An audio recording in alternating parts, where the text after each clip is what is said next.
The FAA facing growing criticism for not grounding Boeing's 737 MAX 8 jets after the Ethiopian Airlines crash. The FAA saying there's no basis to order grounding. U.S. carriers Southwest and American are still using the jet, but the list of countries banning it continues to grow.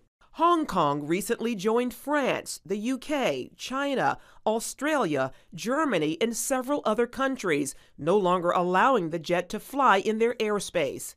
In the U.S., lawmakers calling for the FAA to act. The 737 MAX 8 should be immediately grounded until the FAA can assure us that they are safe. I think out of an abundance of caution and frankly common sense, it makes sense to ground an aircraft that's been involved in two very tragic accidents in only 6 months. Flight 302 crashed Sunday morning shortly after takeoff from the Ethiopian capital of Addis Ababa, killing all 157 passengers and crew on board.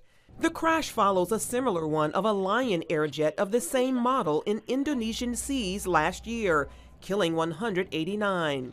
Boeing is sending a technical team to the crash site to help Ethiopian and U.S. investigators determine the cause of the crash.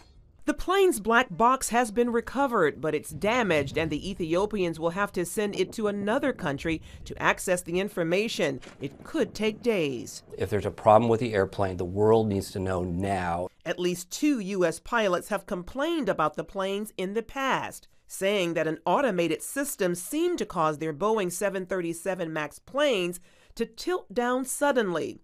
They recovered after disconnecting the autopilot. President Trump has spoken with Boeing's CEO, who said he is absolutely confident in the safety of the airplanes. Charlene Aaron, CBN News.